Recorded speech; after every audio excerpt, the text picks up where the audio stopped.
Hello everyone, welcome to the Sleeping Times channel. Today, we bring you a story that will transport you directly to an era when the ocean was the last truly unknown territory, where you will discover how courageous men transformed small wooden ships into complete worlds floating in the blue immensity. Imagine a world where every drop of fresh water was more valuable than gold, where dozens of men lived crammed into spaces smaller than a modern apartment, creating a miniature society that functioned through rigid hierarchy and absolute cooperation, where the infinite horizon was not a romantic view, but a claustrophobic reality that tested the limits of human sanity. And what if I told you that before engines and modern technology, people not only survived months on the open ocean, but created routines, traditions, and moments of genuine beauty that our era of fast travel has lost forever? Can you imagine what it would be like to wake up every day in the same place for months, navigate solely by the stars, or find hope when everything around you is just water to the horizon? Discover how humanity transformed the extreme limitations of maritime life into opportunities to build resilience, courage, and a deep understanding of what truly matters for human survival. If you enjoy stories that move, surprise, and make you think about how we live today, don't forget to subscribe to the channel, leave a like, and hit the notification bell so you never miss anything. Let me know in the comments where you're watching from and what time it is there. And tell me, have you ever spent days without seeing dry land? How do you think you would react to months of oceanic isolation? And remember, every week we bring new incredible adventures and historical journeys, waiting to inspire you. Are you ready to embark on this journey through the infinite seas of the 16th century? Then, make yourself comfortable. Imagine the gentle sway of the waves and prepare to discover how our ancestors transformed the oceanic vastness into a temporary home.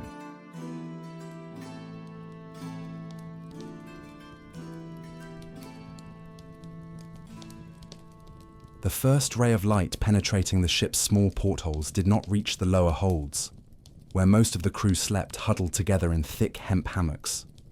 Awakening happened gradually, like waves spreading across the sea's surface, beginning with the first movements of the most experienced sailors, who had already developed an internal clock synchronized with the navigation shifts. The air was dense, laden with the smell of sweaty bodies, damp wood, and the persistent aroma of tar used to seal the hull's seams. The hammocks swayed gently with the ship's constant motion, creating a hypnotic rhythm that, paradoxically, both calmed and nauseated those less accustomed. Each man possessed only the space of his hammock and a small wooden chest where he kept his few personal belongings. Perhaps an extra shirt, a rosary, family letters already yellowed by the humidity, and small objects that served as good luck charms. The sound of the waves against the hull was a constant presence, a deep murmur that became part of the navigator's very breath. The collective awakening was marked by the ship's bell, which echoed through the oak beams and roused even the deepest sleepers. The men stretched slowly, their bodies already adapted to the sea's movements, and began the morning ritual of folding their hammocks with military precision. Every movement was calculated to save space in the cramped environment, where every square inch had its specific and vital function for the expedition's survival. The faint light filtering through the openings revealed bearded faces weathered by salt, calloused hands that knew every rope and knot of the ship.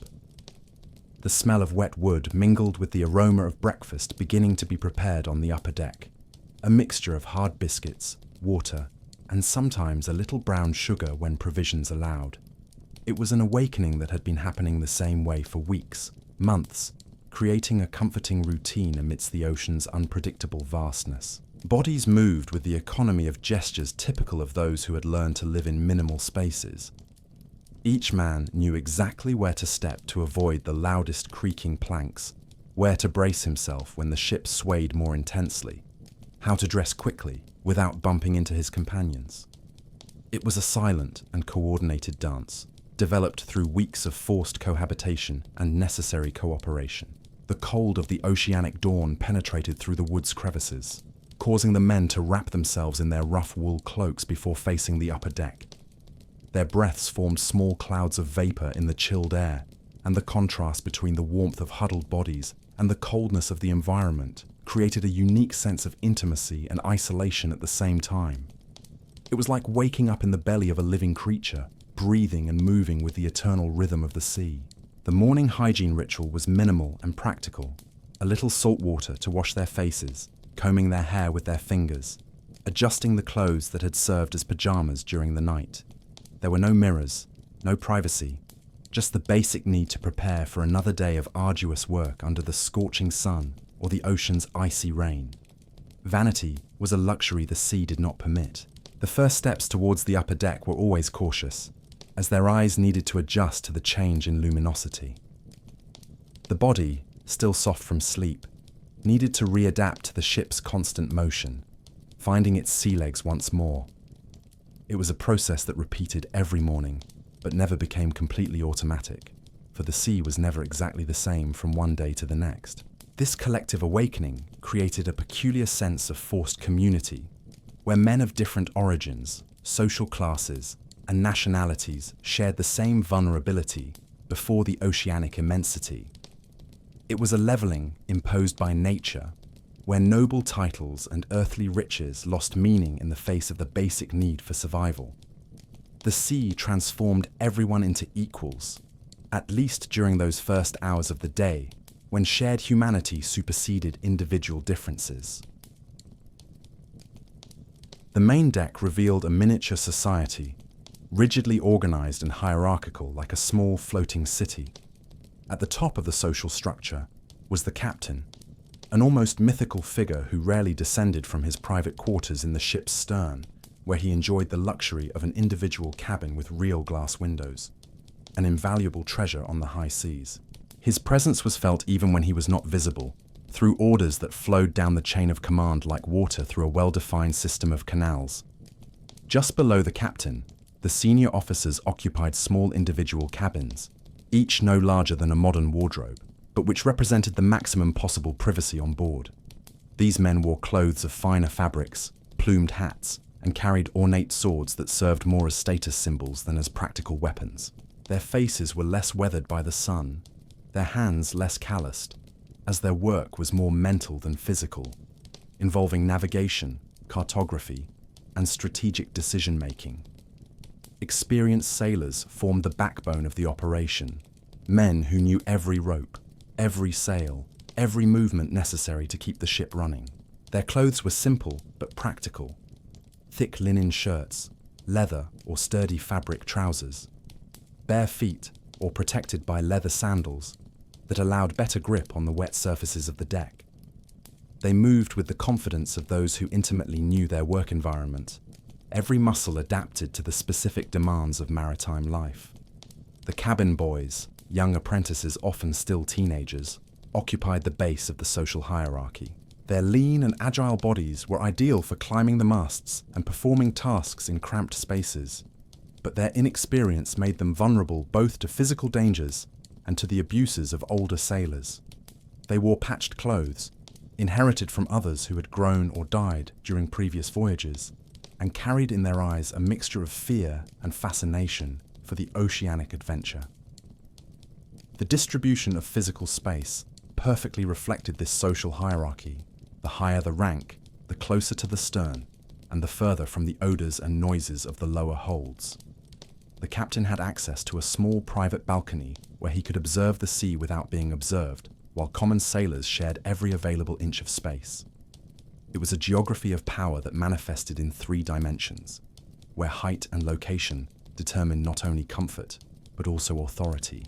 Meals followed the same hierarchical logic, with the captain and senior officers having access to better quality preserved foods, spices, and even small quantities of wine or spirits for special occasions. Common sailors subsisted on hardtack, salted meat that was often on the verge of spoiling, and water that gradually acquired an increasingly questionable taste as the voyage prolonged. It was a differentiation that went beyond simple comfort, directly affecting the health and working capacity of each group.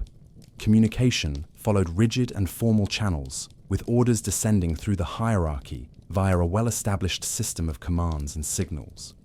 Rarely did a common sailor address a superior officer directly, and when it happened, it was through specific and respectful forms of address. This formality created a sense of order and predictability in an environment where the ocean's natural chaos was always present as an imminent threat. Knowledge was also distributed hierarchically, with the secrets of navigation, trade routes, and maps being the privilege of senior officers.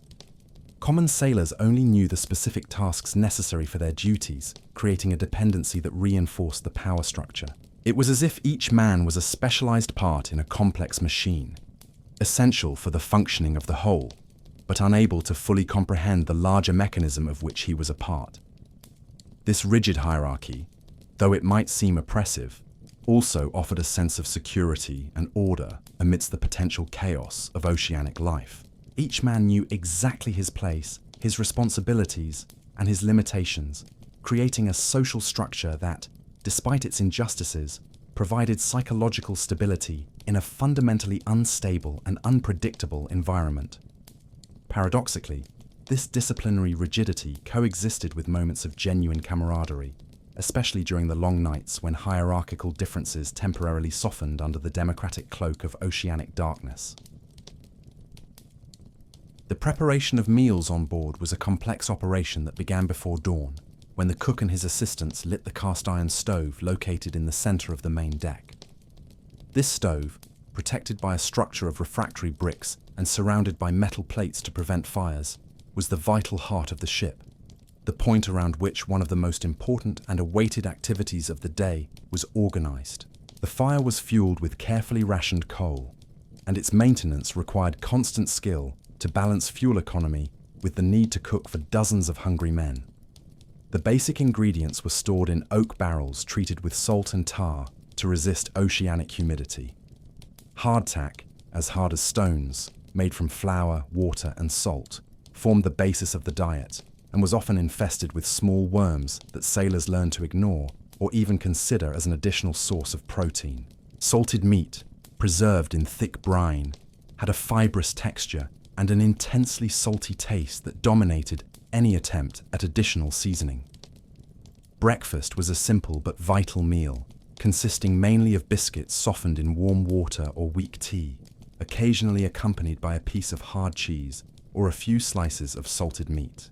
The men gathered in small groups on deck, holding wooden or metal bowls that had become extensions of their own hands, personal utensils that each sailor zealously protected. The act of eating was quick and functional, more focused on nutritional necessity than on gastronomic pleasure. Drinking water was perhaps the most precious and carefully controlled resource on board. Stored in large wooden barrels, it gradually acquired a peculiar taste of wood and metal, and often developed a greenish slime that needed to be filtered through cloths before consumption. Sailors learned to drink quickly, without dwelling on the taste, and to value every drop as if it were a precious liquid, which, in fact, it was amidst the infinite ocean of salty, undrinkable water. Lunch represented the main meal of the day, when the cook prepared a thick soup by mixing salted meat, crumbled biscuits, and any preserved vegetable that was still in edible condition. Dried onions, garlic, and herbs preserved in salt were culinary treasures that transformed the basic mixture into something approaching a tasty meal. The aroma of this soup, spreading across the deck, created a sense of temporary home amidst the oceanic vastness. Spices, when available, were treated like liquid gold, added with extreme parsimony to make them last the entire voyage. Black pepper, cinnamon, cloves, and nutmeg not only improved the taste of food, but also helped mask the taste of spoilage that inevitably developed in preserved foods. Each pinch was carefully measured, and access to these seasonings was often a privilege reserved for senior officers. Dinner was generally a simplified version of lunch, sometimes consisting only of biscuits and a little dried meat, accompanied by a small ration of rum or spirits that served both to disinfect and to provide a moment of relaxation after a day of hard work. This small amount of alcohol was eagerly awaited, not only for its relaxing effect, but also for the social ritual it represented, a collective pause where the day's tensions could be temporarily forgotten. The gradual scarcity of fresh food created a nutritional hierarchy that reflected the ship's social structure. While senior officers had access to better quality preserves, candied fruits, and even small amounts of fresh meat when possible, Common sailors saw their diet progressively deteriorate as the voyage prolonged. This dietary differentiation was not just a matter of comfort, but directly affected the health, energy, and working capacity of each group. The cooking utensils were simple but functional: large iron pots, wooden spoons the size of small oars, heavy knives for cutting salted meat, and improvised sieves for filtering water. Each utensil was multifunctional and durable, designed to withstand the corrosive marine environment and constant use. The cleaning of these utensils was done with seawater and sand, creating a basic but effective hygiene routine. The act of eating in groups created moments of genuine community, where hierarchical differences temporarily softened. It was during meals that stories were told, news was shared, and crew morale was maintained through social interaction.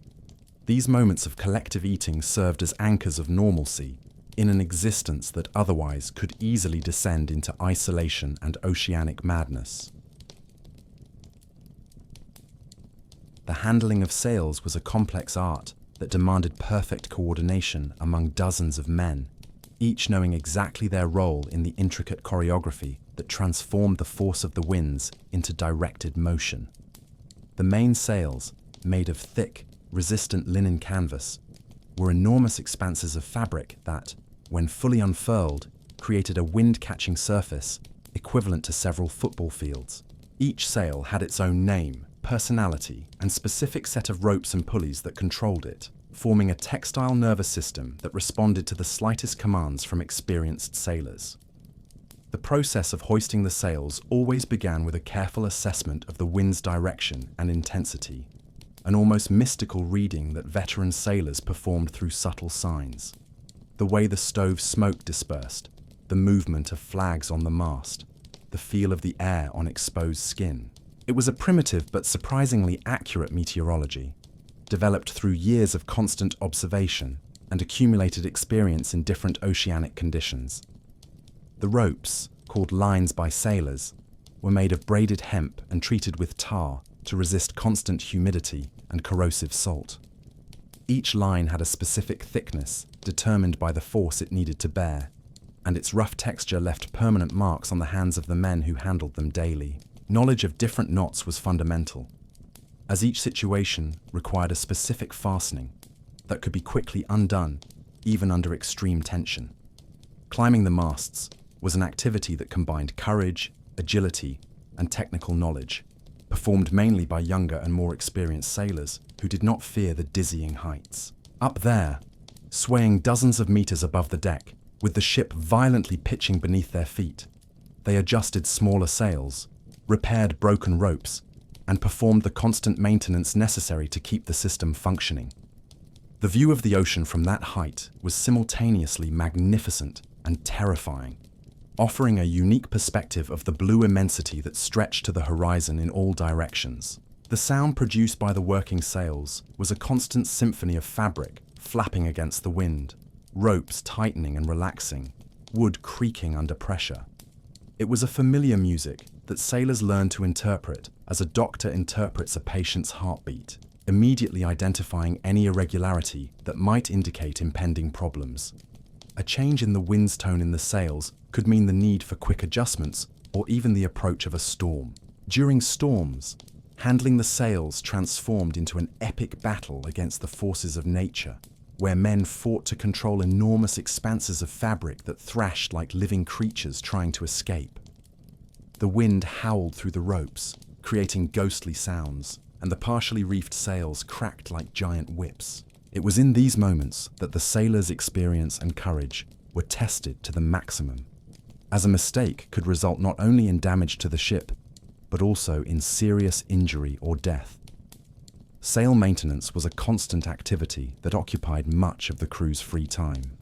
Small tiers needed to be sewn immediately before they turned into larger damage, and this sewing was done with thick needles and waxed thread, creating patches that, though functional, gave the sails a patchwork appearance. Sailors developed sewing skills that rivaled those of professional tailors, as the integrity of the sails was literally a matter of life or death. The relationship between wind and sails created an intuitive physics that sailors understood viscerally even without formal knowledge of the laws of aerodynamics. They instinctively knew how to position each sail to maximize efficiency, how to use headwinds to their advantage through complex maneuvers, and how to read atmospheric changes through the fabric's behavior. It was a practical science passed down from generation to generation through practical demonstrations and shared experience. The furling of sails at the end of the day, or during adverse weather conditions, was an equally complex process that required perfect timing and absolute coordination. The enormous expanses of fabric needed to be folded and tied in a specific way to prevent damage, and the entire process was carried out with the efficiency of a well-trained military operation. It was a moment of collective satisfaction when all sails were properly stowed and the ship was temporarily at rest, gently swaying on the waves like a sleeping giant. The aesthetic beauty of fully unfurled sails against the blue ocean sky did not go unnoticed even by the most pragmatic sailors. There were moments, especially during sunset, when the sight of the white sails catching the last rays of sunlight created a sense of majesty and purpose that transcended the practical difficulties of maritime life.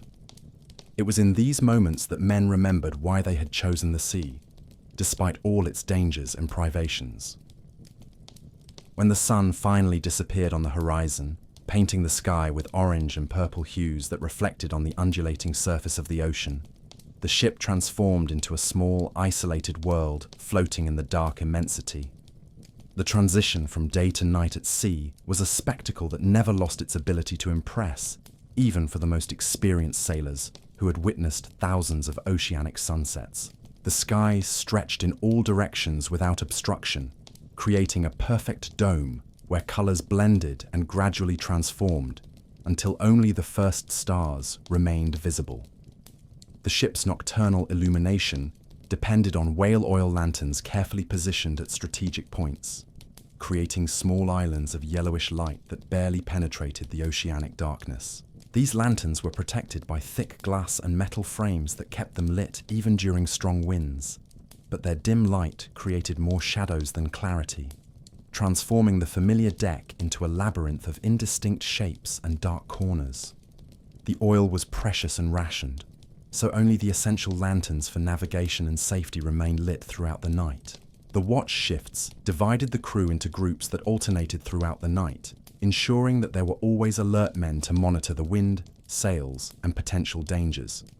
Lookouts positioned themselves at elevated points of the ship, where they could observe the horizon for other vessels, weather changes, or any anomaly that could pose a threat. It was a solitary and contemplative job, where men spent hours in silence, watching the hypnotic dance of the waves illuminated by the moon and stars. The stars became intimate companions of the navigators, who knew them by name and used them as a celestial map to determine the ship's position and direction. The North Star, the constellations of the Southern Cross, Orion, and other stellar formations were constant references that connected sailors with navigators of previous eras who had followed the same celestial lights.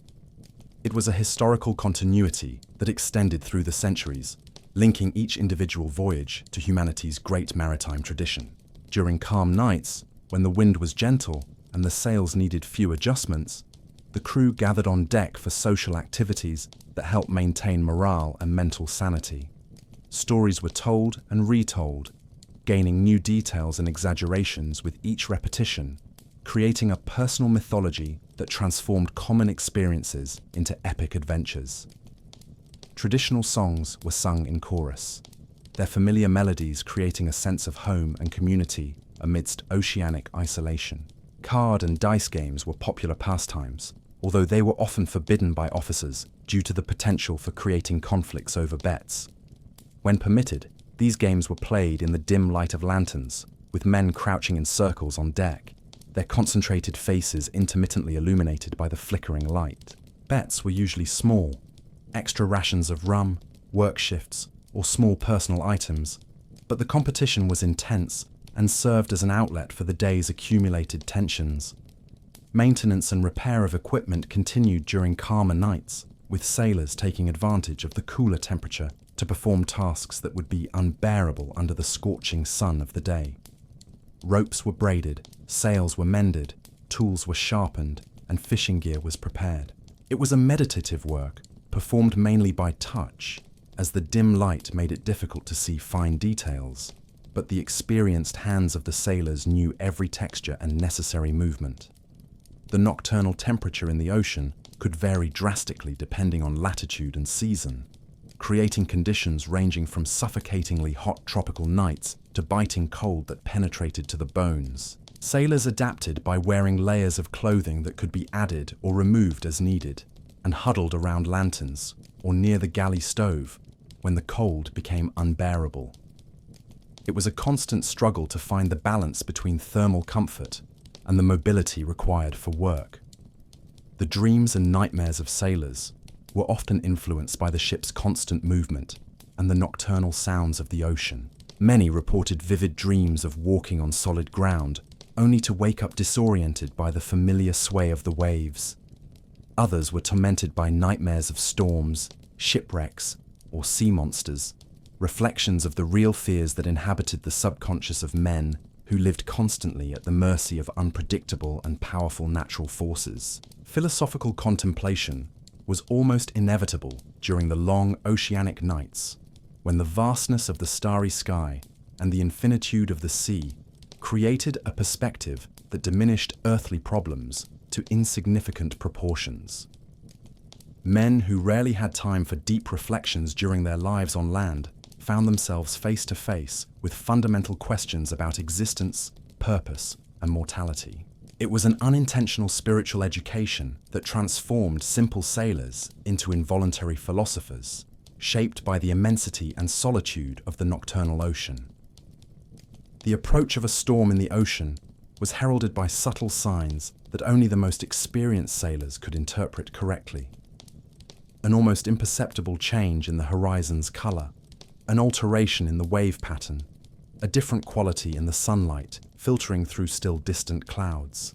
The air became charged with static electricity that made hair stand on end and created a sense of tension that the animals on board, cats, chickens, and occasionally goats, instinctively perceived, becoming restless and agitated hours before the first visual signs became obvious to humans. Preparation for a storm was a coordinated military operation where every second counted and every movement had to be executed with absolute precision. The main sails were quickly furled and tied down with extra ropes, leaving only the smaller, more resistant sails to maintain some directional control. All loose objects on deck were secured or stored below, as any unsecured item would become a dangerous projectile when the ship began to be tossed by gigantic waves. It was a moment where the social hierarchy temporarily dissolved, as survival depended on the absolute cooperation of everyone on board. The first gusts of wind arrived like invisible blows that made the ship tremble and groan, testing every joint, every rope, every piece of wood that held the vessel together.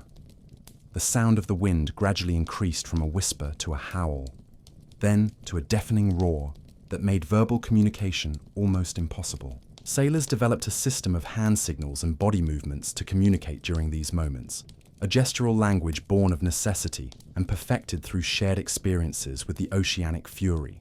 Waves grew from small swells into liquid mountains that rose around the ship like moving walls of dark water. When a giant wave approached, the ship climbed its steep face as if scaling a mountain, tilting at angles that defied gravity and made men desperately cling to any solid surface available. At the wave's crest, for a terrifying moment, the ship hung suspended in the air before plunging violently into the next trough, creating a sensation of free fall that made one's stomach rise to their throat. The rain, when it arrived, did not simply fall.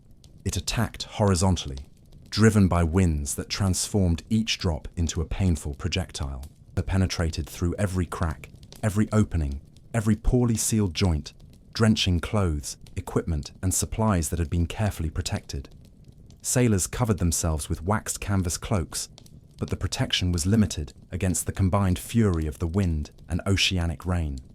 Visibility reduced to a few meters, transforming the world into a grey curtain of water and foam.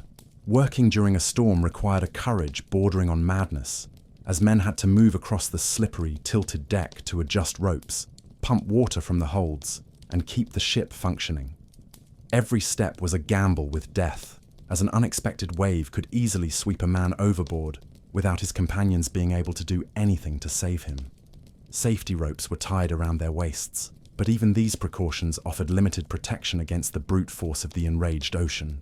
Lightning, when present, created a terrifying and majestic spectacle, momentarily illuminating the aquatic landscape with a raw, white light that revealed the true magnitude of the waves around the ship. The thunder that followed was amplified by the oceanic vastness, creating a sound that seemed to come from all directions simultaneously. The ship's tall masts became natural lightning rods, and more than one vessel was lost when a direct strike ignited the sails or cracked the mainmast. The duration of an ocean storm could vary from a few hours to several days, creating a test of physical and mental endurance that pushed men to the limits of their capabilities. Seasickness became universal, even among experienced sailors, as the violent and irregular movement of the ship during a storm was completely different from the rhythmic sway of normal conditions. Vomiting, dehydration, and exhaustion combined to create a physical misery that could only be endured through sheer willpower and determination to survive. Eating during storms became almost impossible, as the stove had to be extinguished for safety, and any attempt to prepare food resulted in disasters. Men subsisted on dry biscuits and water when they could keep anything down. Sleep was fragmented and restless, as it was impossible to fully relax when the ship could be hit by a devastating wave at any moment. It was a forced vigil that tested the limits of human resilience. When the storm finally passed, leaving behind a gradually calming ocean and a slowly clearing sky, the sense of relief was almost religious in its intensity. Men emerged from their shelters like battle survivors, checking each other for injuries, assessing damage to the ship and supplies, and feeling profound gratitude simply for being alive. It was in these moments that the fragility of human existence before natural forces became clearest, creating a humility and an appreciation for life that few on solid ground would ever experience. After weeks at sea, when the initial novelty of the maritime adventure had completely dissipated, the days began to merge into an endless sequence of identical routines that tested the mental sanity as much as the physical endurance of the sailors. The circular horizon remained unchanged day after day, a perfect line separating the blue of the sky from the blue of the sea, creating a sensation of being trapped inside a gigantic bowl, with no visible edges or reference points that could indicate progress or change. It was like living inside a repetitive dream, where each awakening revealed exactly the same infinite and immutable landscape. The absence of terrestrial landmarks created a peculiar temporal distortion, where days lost their individuality and became only subtle variations of a basic theme: wake up, work, eat, sleep, repeat. Without the familiar visual references of land life, trees that changed with the seasons, buildings that marked distances, mountains that defined horizons, time became an abstraction, measured only by the sun's position and the artificial routines imposed by naval discipline. It was an existence that challenged normal human perception of space and time. Maintenance work became a blessing in disguise, as it offered mental and physical occupation that helped combat the growing boredom.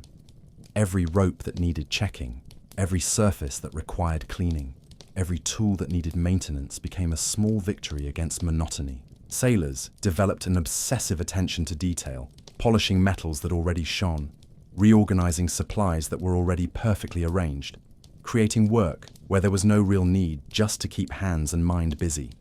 Conversations became circular and repetitive, with the same stories being told and retold until every detail was known by everyone on board. Discussions about family, past adventures, future plans, and speculations about the voyage's destination were constantly revisited, not because there was anything new to add, but because the act of speaking offered an essential human connection amidst oceanic isolation. It was as if words were ropes that kept men anchored to their shared humanity. The obsessive observation of small changes became an involuntary pastime. The slightly different shape of a cloud, an almost imperceptible variation in the water's color, the appearance of a seabird that might indicate proximity to land. These minimal details took on disproportionate importance, being discussed and analysed as if they were events of great significance. It was an amplification of perception born from the need to find stimulation in an environment that offered very little in terms of sensory variety. The sailors' dreams became increasingly vivid and elaborate, as if the mind compensated for the monotony of waking life by creating nocturnal adventures rich in detail and emotion. Many reported recurring dreams of solid ground, fresh food, women, and the small comforts of terrestrial life that had been forgotten during the first weeks of the voyage. These dreams became so real that awakening was often accompanied by a sense of loss and disillusionment upon confronting the limited reality of the ship again. The obsessive counting of time became a collective concern, with men calculating and recalculating how many days had passed since departure, how many were left until the estimated destination, and creating improvised calendars marked on pieces of wood or metal. This temporal counting offered an illusory sense of control over a situation where, in reality, they were completely dependent on the winds, currents, and decisions of senior officers. It was a mathematics of hope that helped maintain mental sanity. Religiosity intensified during these periods of monotony, not necessarily out of genuine devotion, but as a way to structure time and create meaning in an existence that seemed devoid of immediate purpose. Collective prayers, biblical readings, and observance of holy days offered temporal markers that broke the uniformity of the days. It was a practical spirituality that served both for psychological comfort and social organization. Small irritations among crew members amplified during these periods, as forced proximity and lack of privacy created tensions that under normal circumstances would be easily resolved through physical distancing. Personal habits that were initially tolerated became sources of constant irritation. The way someone chewed, breathed during sleep, or organized their belongings. It was a psychological pressure that tested the human capacity for coexistence in confined spaces. The anticipation of future events, arrival at the destination, reunion with loved ones, return to land life, became a constant source of fantasy and mental planning. Sailors spent hours elaborating detailed scenarios about what they would do when they finally set foot on solid ground again, creating mental narratives that offered psychological escape from the present reality. It was a form of mental travel that compensated for the physical slowness of the oceanic journey, allowing the imagination to reach the destination long before the physical body. At the heart of the captain's cabin, protected in velvet-lined wooden boxes, rested the instruments that represented the pinnacle of 16th century nautical technology: polished bronze astrolabes, magnetic compasses with delicately balanced needles, and quadrants precisely graduated by hand that allowed navigators to determine their position in the vast ocean without terrestrial references. These instruments were treated with almost religious reverence, for they represented the difference between a successful voyage and certain death lost in the maritime immensity. Each piece was a functional work of art, created by specialized artisans who combined mathematical knowledge with refined metallurgical skill. The astrolabe, with its concentric circles and movable pointers, was used to measure the height of the sun or stars above the horizon, allowing for the calculation of latitude with surprising accuracy for the time. The process of using this instrument required not only technical knowledge, but also considerable physical coordination, as measurements had to be taken while the ship constantly swayed on the waves. Navigators developed a special technique to compensate for the ship's motion, learning to anticipate swaying patterns and take measurements during moments of greater relative stability. The magnetic compass, perhaps the most crucial of all instruments, was protected in a special box that kept it level regardless of the ship's movement. Its magnetized needle, floating in oil or water, consistently pointed to magnetic north, offering a constant directional reference even during the darkest nights or the cloudiest days. Sailors learned to compensate for the difference between magnetic north and true north, a technical knowledge that was passed down from generation to generation through practical experience and careful observation. Maps and nautical charts were invaluable treasures, hand-drawn on parchment or high-quality paper and protected with extreme care against oceanic humidity. These documents represented centuries of accumulated knowledge, with each previous voyage contributing small details about currents, prevailing winds, depths, and hidden dangers. The charts were constantly updated with new information, creating a living record of maritime knowledge that grew with each successful expedition. The hourglass, with its fine sand constantly flowing between the two glass chambers, served as a timer to measure specific time intervals necessary for speed and distance calculations. The sound of falling sand created a hypnotic rhythm that became part of the constant soundtrack of life on board, and the responsibility of turning the hourglass at the exact moment was a task that required constant attention and absolute reliability. It was a seemingly simple job, but crucial for the accuracy of navigation calculations. The quadrant, a simplified version of the astrolabe, allowed for quicker measurements of solar height, especially useful during adverse weather conditions when time for observations was limited. Its more robust construction made it less susceptible to damage caused by the hostile marine environment, although its precision was slightly lower than that of the astrolabe. Experienced navigators knew when to use each instrument depending on the specific conditions and the precision required for different types of calculations. The lead line, a lead weight tied to a graduated rope, was used to measure water depth and determine the nature of the ocean floor. The lead was often covered with tallow at the bottom, allowing small samples of the seabed to adhere to it, providing valuable information about the composition of the underwater soil. This information helped navigators confirm their position when approaching known coastal areas, as different regions had distinct seabed characteristics.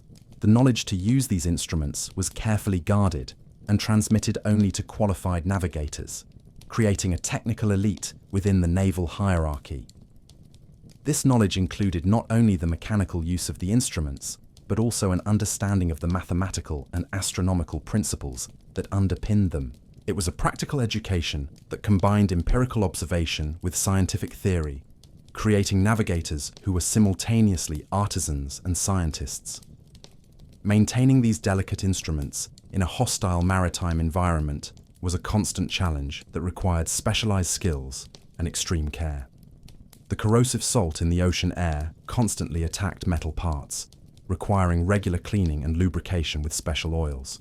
Glass parts were particularly vulnerable to breakage caused by the violent movement of the ship during storms, and repairs or replacements were often impossible until returning to port. The precision of these instruments, though impressive for the era, still left considerable room for error that could result in inaccurate navigation and potential disasters. Experienced navigators learned to use multiple verification methods, comparing results from different instruments and techniques to increase the reliability of their position determinations. It was an inexact science that required both technical knowledge and intuition developed through years of oceanic experience, creating an art of navigation that combined scientific precision with accumulated practical wisdom. Medicine aboard 16th century ships was a precarious mix of superstition, limited empirical knowledge, and improvised remedies that often caused more harm than good. The ship's surgeon, when present, was usually a barber surgeon with minimal training, whose medical experience was limited to bloodletting, brutal amputations, and the application of ointments of dubious efficacy. His instrument box contained blunt knives, bone saws, rudimentary forceps, and a variety of potions that mixed genuine medicinal herbs with completely useless ingredients, creating treatments that relied more on luck than on science. Scurvy was the most feared scourge of long ocean voyages, a mysterious disease that began with fatigue and weakness, progressing to bleeding gums, tooth loss, non-healing wounds, and eventually, painful death. Sailors did not understand that the cause was vitamin C deficiency, attributing the disease to evil vapors, divine punishment, or imbalances of bodily humors. Symptoms appeared gradually after weeks without fresh food, transforming robust men into walking skeletons with yellowish skin and sunken eyes. Wounds and cuts, inevitable in an environment full of rough ropes, splintered wood, and sharp tools, frequently became infected due to lack of hygiene and knowledge about disinfection. Standard treatment involved washing the wound with seawater, which, ironically, had antiseptic properties due to the salt, followed by the application of poultices made from herbs, animal fat, and sometimes even spiderwebs, which were believed to possess healing properties. Gangrene was a constant threat, and amputations were performed without anesthesia, with the patient biting on a piece of leather while being restrained by several men. Dysentery and other intestinal diseases were endemic due to deplorable sanitary conditions and the questionable quality of water and food. Symptoms included severe diarrhea, vomiting, fever, and rapid dehydration that could be fatal in a matter of days. Treatment primarily consisted of forced fasting and the administration of bitter herbal mixtures that supposedly purified the digestive system, but which often worsened dehydration and electrolyte imbalance. Typhus, transmitted by lice that infested the crew's clothes and bedding, spread rapidly in the confined environment of the ship.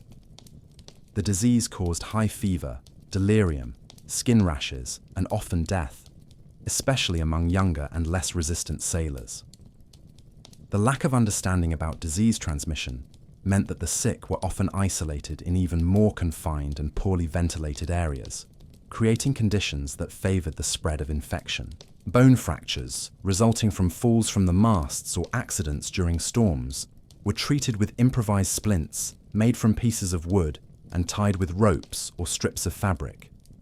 Without knowledge of bone anatomy or proper reduction techniques, many fractures healed incorrectly, leaving sailors with permanent deformities and chronic pain.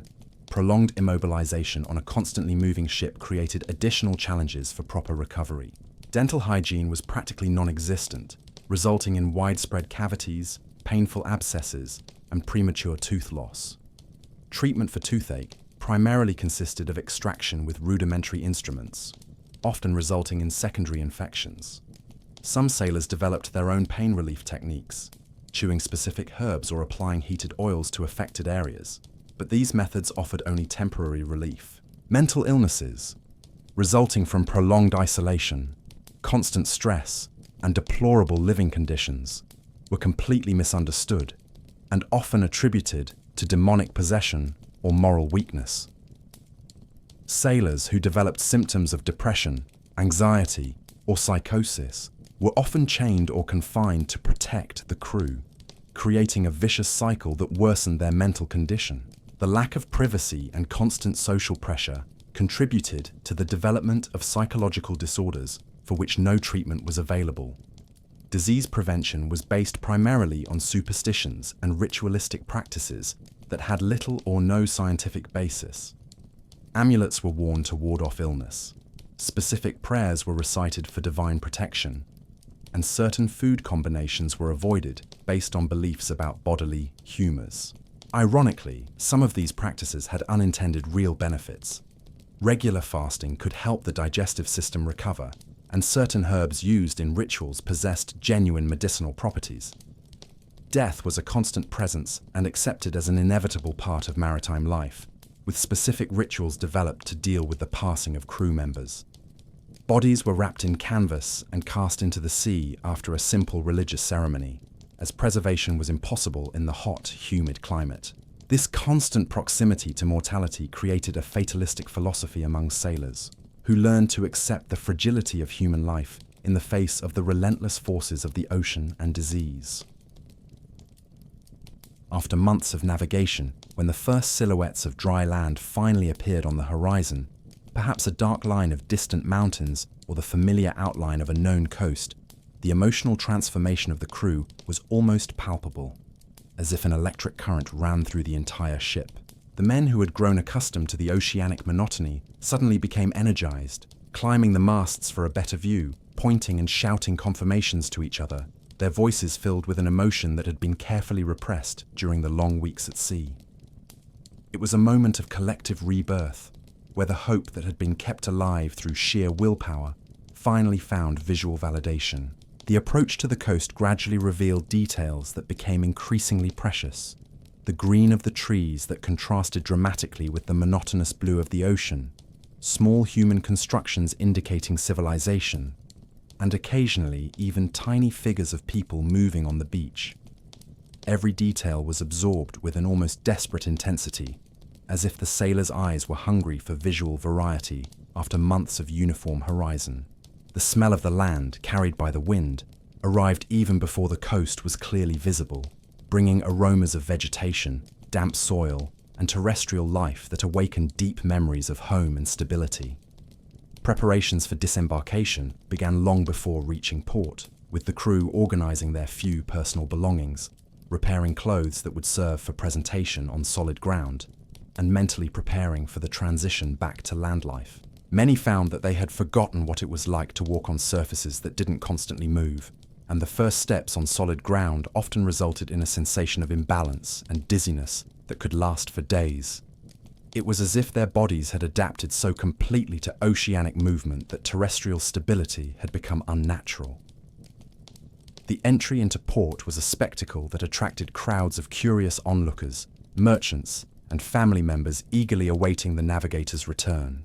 The ship, which had become a complete and self-sufficient world during the voyage, suddenly transformed back into just one vessel among many others anchored in the harbor. The psychological transition was abrupt and sometimes disorienting, as the sailors needed to quickly readjust their perspectives from the oceanic vastness to the social complexity of port life. The first meals on solid ground were almost transcendental experiences, with fresh foods, soft bread, juicy fruits, crisp vegetables, fresh meat, creating explosions of flavor that had been forgotten during months of monotonous diet. Many sailors reported that they needed to eat slowly and in small quantities initially, as their digestive systems had adapted to preserved foods and needed to gradually readjust to the variety and freshness of terrestrial food. It was a sensory rediscovery that made every meal a celebration. The reunion with family and loved ones was often marked by a complex mixture of joy and strangeness, as both the sailors and those who remained on land had changed during the separation. The navigators returned transformed by the oceanic experience, carrying a broadened perspective of the world and a visceral understanding of the fragility and precious nature of human life. Their stories of maritime adventures often seemed fantastic to those who had never left the safety of solid ground. Readaptation to terrestrial social life presented unexpected challenges, as the sailors had grown accustomed to the rigid hierarchy and confined spaces of naval life. The freedom of movement, privacy, and the complexity of terrestrial social interactions could be initially overwhelming. Many found that they missed the simplicity and clarity of purpose of maritime life, where each day had clear objectives and each man knew exactly his role and responsibilities. The distribution of voyage profits, when successful, represented the tangible reward for months of deprivation and danger. For many sailors, it was the first time they possessed a significant amount of money, creating opportunities to improve their living conditions, help their families, or invest in small businesses. However, inexperience with money often resulted in impulsive spending or misguided investments, and many found that their newly acquired wealth quickly disappeared. The stories and experiences of the voyage became part of personal and communal folklore, being told and retold in taverns, squares, and family gatherings. Each narrative gained new details and exaggerations over time, transforming real experiences into personal legends that connected sailors to the great tradition of maritime adventures. These stories served not only as entertainment, but also as a way to process and give meaning to the traumatic and transformative experiences of oceanic life. The decision to embark on a new voyage or remain on solid ground became a choice that defined the rest of each sailor's life. Some found that they had been permanently transformed by the oceanic experience and could no longer be content with terrestrial life, becoming professional navigators who would spend their lives alternating between sea and land. Others swore never again to leave the safety of solid ground, using their maritime experiences as stories to tell their grandchildren, but preferring the predictability and stability of terrestrial life to the uncertain adventure of the infinite ocean. As we contemplate these 16th century oceanic journeys, we are confronted with a reality that challenges our modern understanding of comfort and safety. These men, driven by a mixture of economic necessity, human curiosity, and desperate courage, voluntarily embarked on an experience that tested all limits of human physical and mental endurance. Life aboard these ships teaches us about the extraordinary adaptability of the human being. Under conditions that we would today consider unbearable, claustrophobic spaces, inadequate food, precarious hygiene, extreme social isolation. These navigators not only survived, but created functional communities, developed innovative technologies, and expanded humanity's geographical and cultural horizons. There is a profound lesson in the forced simplicity of this maritime existence. Stripped of all the distractions and comforts of terrestrial life, these men discovered what was truly essential: cooperation, resilience, hope, and the ability to find meaning and even beauty in the most adverse circumstances. The infinite ocean, which could have been merely a source of terror and despair, also became a relentless teacher of humility and perspective. When we compare these experiences with our modern lives, filled with technologies that instantly connect us to any point on the planet, it is remarkable how these navigators managed to maintain their humanity and sanity with such limited resources. They relied exclusively on direct human interaction, careful observation of nature, and inner strength to face challenges that today we would solve with a simple tap on a smartphone screen. The courage of these men was not just in facing storms or navigating unknown waters, but in voluntarily accepting an irreversible personal transformation. Each oceanic voyage was a journey not only through geographical space, but through the depths of human experience, where they discovered capacities and limitations they never knew they possessed. Perhaps the greatest lesson we can draw from these maritime journeys is the understanding that true adventure is not necessarily in exotic destinations or extreme experiences, but in the willingness to open oneself to transformation, to accept uncertainty as a companion, and to find the extraordinary in what initially seems merely ordinary and repetitive. As we prepare for our own night's rest, in comfortable beds and safe rooms, we can carry with us a little of the perspective of these navigators: gratitude for the small securities we take for granted, appreciation for the stability that allows us to dream peacefully, and perhaps a pinch of their courage to face our own personal journeys, even when the horizon seems uncertain and the destination unknown.